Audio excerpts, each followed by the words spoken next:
une parole de foi, une parole de vie, une parole d'espoir. Vous assistez à l'émission Parole de vie. Dieu vous bénisse à vous, à votre famille, que Dieu vous accorde la force, le courage et va de l'avant. Parce que le Seigneur a promis d'être avec nous. Il a dit, je serai avec vous jusqu'à la fin. Il est avec moi, il est avec vous. Peut-être vous dites, comment Dieu est avec moi et ma situation, elle ne change pas. Et ma vie est stagnée, ma vie est arrêtée, rien ne va, rien n'avance, c'est blocage de tous les côtés. J'essaie de donner un pas devant, on dirait que quelque chose me pousse pour aller en arrière. Je voulais vous dire une chose. Lorsque Dieu, il fait une promesse dans sa parole, cette promesse, elle est à la portée de tous ceux qui croient. Et si vous croyez, alors cette promesse, elle est pour vous. Quelle promesse? Comme il est écrit dans cette parole, qui est affichée sur votre écran, qui dit exactement comme ça. Je vous remplacerai les années qui ont été dévorées. La sauterelle, les jalèques, l'asile et les gazans. Joël 2, verset 25. Dieu a promis de remplacer les années qui ont été dévorées par les fléaux qui envahit à l'époque de Joël le pays. Le peuple, en fait, vivait de l'agriculture et d'un moment à l'autre, une invasion de sauterelles a tout dévasté et le peuple a resté sans rien de tout. Mais Dieu a promis de remplacer ces années de tourments, ces années d'angoisse, ces années de solitude, ces années de maladie, ces années de dépression, d'oppression. Dieu a promis de remplacer ces années de ténèbres en vous accordant, en nous accordant en fait les années de joie, les années de transformation, les années de victoire. Mais cela est possible lorsque vous allez mettre du côté ces doutes, est-ce que Dieu peut faire? S'il a promis, mon ami, il va le faire. Ce n'est pas la promesse d'une église. Affichez à nouveau, s'il vous plaît, les versets. Ce n'est pas la promesse d'une église. Il est écrit sur la parole de Dieu. Il a promis de le faire. Du moment que la personne revienne à lui, alors il va le faire. Et je voulais déjà, aujourd'hui c'est lundi, mais je voulais déjà vous inviter pour dimanche prochain, dimanche 12, de donner un pas envers le Dieu qui est puissant, de donner un pas envers ce Dieu qui a promis de remplacer les années de souffrance. Et la question que nous, on vous pose ici dans cette émission, jusqu'à quand vous allez pleurer de tristesse, d'angoisse? Jusqu'à quand vous allez continuer à vous lamenter? Jusqu'à quand cette situation va continuer? Moi, je vais vous donner la réponse. Jusqu'au jour que vous allez faire exactement ce que cette femme, dans ce témoignage, elle a fait. Et attention, avant d'accompagner les témoignages, nous bénissons tous les jours les professionnels de santé. Que Dieu les bénisse, les médecins, les infirmiers, sages-femmes, que Dieu bénisse à vous tous. Nous sommes dépendants de vous aussi. Nous sommes dépendants aussi de vos soins aussi. Que Dieu vous accorde force, courage, que Dieu bénisse votre vie d'une façon extraordinaire. Tous les jours, vous sauvez des vies. Tous les jours, vous sauvez des vies. Que Dieu bénisse votre santé pour pouvoir sauver encore plus de vies. Que Dieu bénisse votre famille pour pouvoir aller travailler dans la paix, pour pouvoir vous concentrer et sauver les autres personnes qui auront besoin de vous. Mais il y a des choses que Dieu peut faire, il y a des choses que la médecine va faire. Il y a des choses que seulement la main de Dieu est capable de faire. Et si vous voulez un changement dans votre histoire, dans votre vie, s'il vous plaît, suivez ces témoignages attentivement.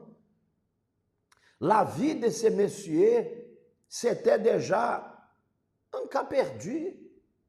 Ils ne pouvaient plus rien faire. Mais à travers la décision de son épouse, à travers une décision de foi, c'est pour cela que je vous ai dit, venez ce dimanche 12, participer d'une réunion. Lorsque son épouse a pris la décision de se lever, elle n'a plus posé de questions. Elle n'a plus demandé, Dieu est où, qui ne voit pas mes souffrances. Au contraire, lorsqu'elle a pris une décision, tout a changé. Et Dieu changera aussi votre vie.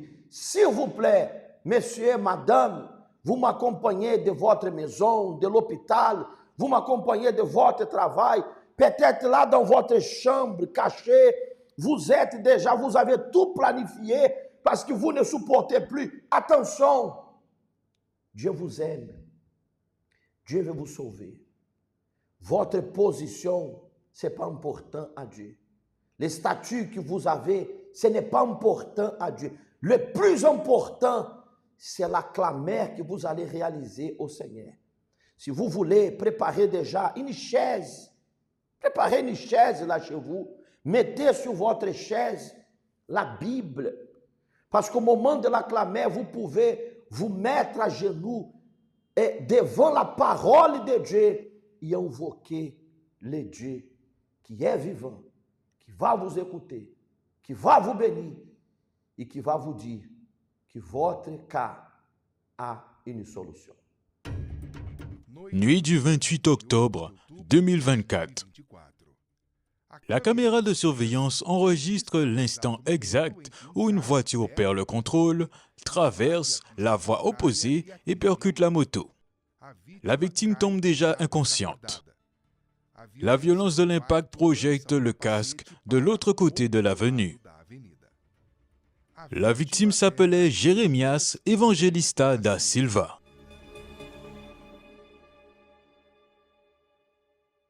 Quand il n'était toujours pas rentré, aux alentours de minuit, je l'ai appelé, mais il ne répondait pas. J'appelais, il ne répondait pas.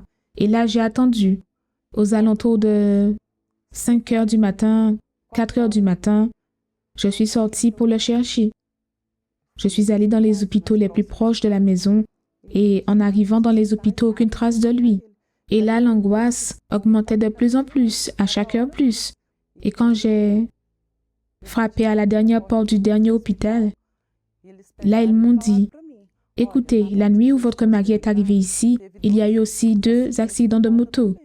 Sauf que les 2 sont décédés. » Et ils m'ont préparé à aller là-bas pour voir si c'était vraiment mon mari. Et quand on passait devant un box, j'ai regardé sur le côté et j'ai reconnu mon mari à son pied parce que son pied dépassait du lit.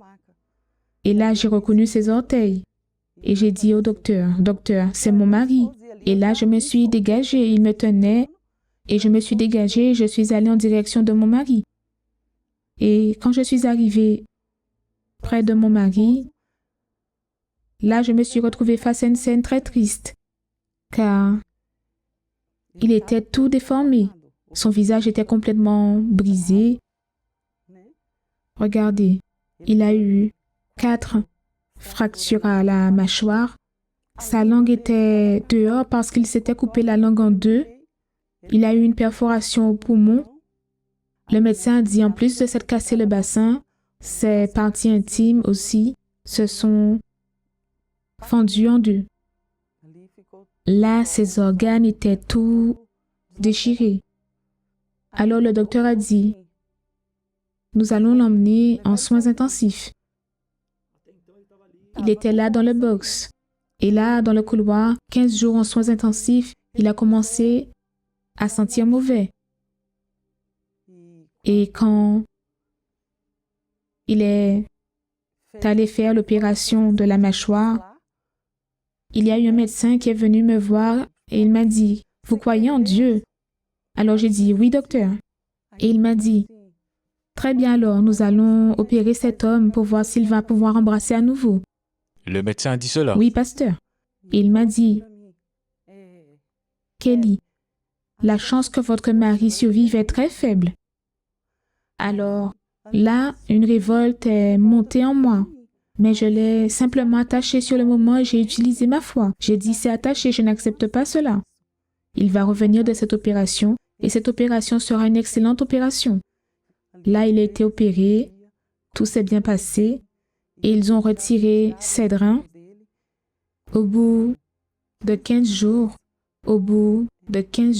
il s'est réveillé. Mais il s'est réveillé là et il regardait vers le haut. Il ne disait rien. Jérémias a échappé à la mort, mais il est resté avec des séquelles très graves. Parmi elles, la plus dévastatrice, la lésion cérébrale a fait qu'il a complètement perdu la mémoire. Un coup très dur pour la famille. Ça a été très difficile parce que j'étais à côté de mon mari et il ne me reconnaissait pas. Et là, je pensais, mais comment je vais pouvoir l'aider s'il ne me reconnaît pas? Ici, il devait rester attaché parce qu'il ne comprenait pas ce qui lui était arrivé. Il ne reconnaissait pas mes enfants. Il ne me reconnaissait pas. Pour moi, c'est un moment très difficile. Quelques jours avant, il allait bien, nous allions bien, et d'un seul coup, ma vie a changé. Et là, dans le service, les médecins sont venus et ils m'ont dit ainsi, « Écoutez, vous allez devoir préparer votre mari et vous préparer aussi. Pourquoi? Votre mari va avoir plusieurs séquelles. Il allait devoir la trachée, n'est-ce pas? Il fallait que j'apprenne à nettoyer sa trachée, la bouteille d'oxygène parce qu'il allait avoir besoin d'oxygène. Quand je l'ai ramené à la maison, il croyait que j'étais une infirmière. Et quand les infirmiers partaient, il me demandait, « Vous n'allez pas partir, vous? » Je lui disais, « Jérémias, je suis ton épouse. » « Kelly. » Il disait ainsi, « Je ne te connais pas. » Et ça me faisait très très mal. Je prenais des photos de nous deux ensemble, de nos enfants, je les lui montrais, lui habillé en tenue d'ouvrier. Là, je lui montrais ce genre de photos. Et malgré ça, il ne se souvenait pas. Et je me souviens d'une situation qui s'est produite où je suis allée prendre une douche et en revenant de la salle de bain, je suis allée me changer. Et là, il s'est senti très gêné. Très gêné. Il a couvert son visage. Il s'est tourné de côté comme ça. Il a couvert son visage, il s'est tourné de côté. Et j'ai dit, mon Dieu, mais qu'est-ce qui se passe? Et là, tous les jours, j'essayais de faire en sorte qu'il retrouve la mémoire. Et là, les jours passaient. J'avais utilisé ma foi, prié, j'avais fait mes prières et tout. Et j'ai dit à Dieu, Seigneur, maintenant c'est avec toi. Comment est-ce que je vais rester avec une personne dans cet état alors qu'il ne se souvient ni de moi ni de mes enfants? Il ne marchait pas, il ne parlait presque pas parce que quand il allait parler, il grognait plus qu'il ne parlait. À ce moment-là, j'avais déjà tout essayé, sauf qu'il manquait encore quelque chose que je n'avais pas encore fait. C'était aller à l'autel. Et comme ce n'était pas l'époque de la campagne d'Israël, j'ai fait ma campagne d'Israël, là pour la vie de mon mari. Et là, quand je suis montée à l'autel, j'ai pris son uniforme, sa tenue d'ouvrier. J'ai dit à Dieu, Seigneur, je vais ôter cette tenue de l'autel pour deux raisons. Soit pour l'enterrement de mon mari, ou si lui-même vient la chercher. J'ai dit à Dieu, Dieu, tout comme tu as ramené Lazare à la vie de nouveau, ici je pousse mon cri de Lazare pour la vie de Jérémias. Et là j'ai crié de toutes mes forces, Jérémias, sors. Quand j'ai dit ça à Dieu,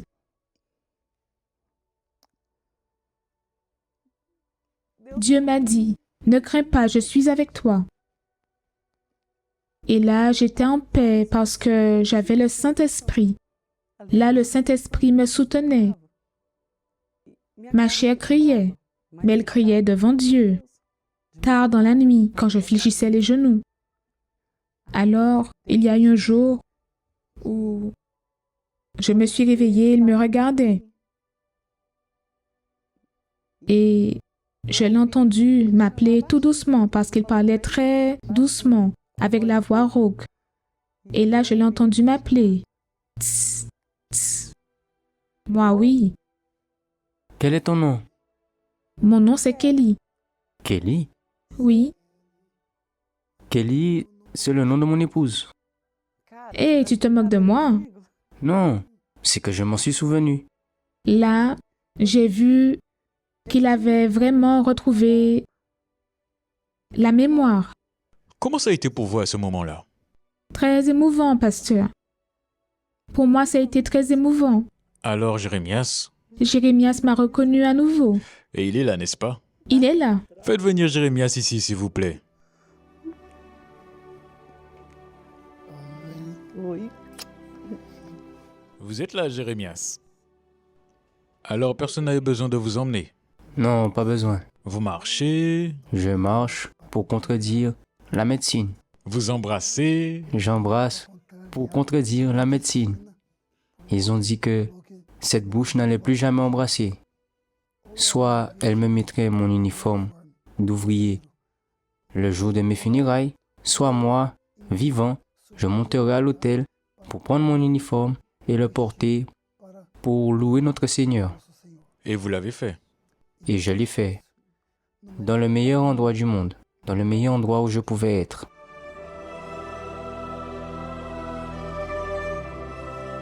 Il s'est passé seulement 1 an et je suis en train de servir mon Seigneur avec beaucoup de force, encore plus. Moi, je lui disais toujours, ici dans ce monde, nous n'avons que l'autel. L'autel. Et elle s'est souvenue de cette partie et grâce à Dieu, elle est allée à l'autel. Ici, j'ai fait un vœu, n'est-ce pas, d'être avec lui à chaque instant. Et nous voici. Nous avons 28 ans de mariage et nous allons continuer main dans la main. Le détail, c'est que mon esprit, ma conscience a tout oublié.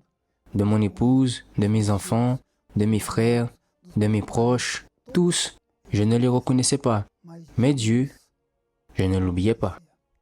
Les séquelles que la médecine disait que j'allais avoir dans mon quotidien, je n'allais pas marcher. Aujourd'hui, je marche. Je n'allais pas reparler. Aujourd'hui, je parle. Quand je suis allé de l'hôpital à la maison, je n'allais pas manger. Je n'allais pas manger. Aujourd'hui, je me nourris tout seul, parfaitement. J'embrasse. Il embrasse. Ça aussi, ils ont dit que c'était impossible. Et au contraire, c'est encore mieux.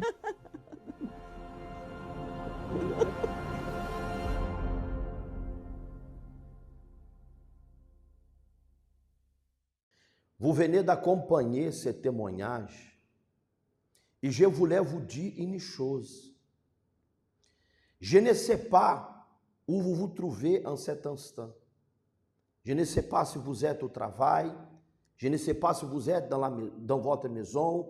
Je ne sais pas si vous êtes hospitalisé. Je ne sais pas où vous êtes en ce moment. Mais vous, par contre, vous savez très bien où nous trouver. Notre adresse, en fait, il est ici, ó, en bas de l'écran. L'adresse, il est là. La façade de notre temple, elle est là, à votre disposition. Nous sommes situés rond-point, avenue de Cointet, derrière l'hôpital général. C'est dimanche 12. Faites comme cette femme de ce témoignage a fait. Vous avez tenté d'un côté, vous avez tenté de l'autre côté, vous avez essayé par-ci. Ce que les gens vous disent de faire, vous avez essayé de faire. Donnez une opportunité à Dieu. Donnez une opportunité au Seigneur. Et vous allez voir que cette situation, elle va changer. C'est le moment de la prière. Nous allons parler avec Dieu. Parler avec Dieu, c'est ce dont nous avons tous besoin. C'est lui qui nous donne la force pour affronter les difficultés. Préparez un verre d'eau, c'est le moment de la prière. Seigneur notre Dieu et Seigneur notre Père, Dieu qui est vivant, Dieu qui est véritable. Mon Dieu, il est écrit dans ta parole, oh Seigneur, qui tu as promis de remplacer les années de souffrance, les années d'angoisse, les années de pleurs. Dieu Tout-Puissant, écoute, oh Dieu, la clameur, la supplication, les cris de secours, oh Dieu, que cette personne, elle, Seigneur, invoque en ce moment. Ces cris de détresse, elle n'en peut plus, Seigneur, pleurer de tellement de souffrance, tellement de problèmes. On dirait, Seigneur, qu'au moment qu'elle arrive à résoudre une situation, voilà 10 des pires qui arrivent, Seigneur. Mais en cet instant, nous faisons recours à celui qui a dit que tout est possible. Nous faisons recours à celui qui a dit, clame à moi au jour de ta détresse. Et nous voilà, Seigneur, que nous élevons notre voix. Nous élevons, Seigneur, notre voix vers toi. Et nous te demandons, oh Dieu, visite cette personne qui est abattue, triste. Mon Dieu, cette personne qui a frappé tant de portes. Et mon Dieu, les portes sont fermées, les portes ne s'ouvrent jamais.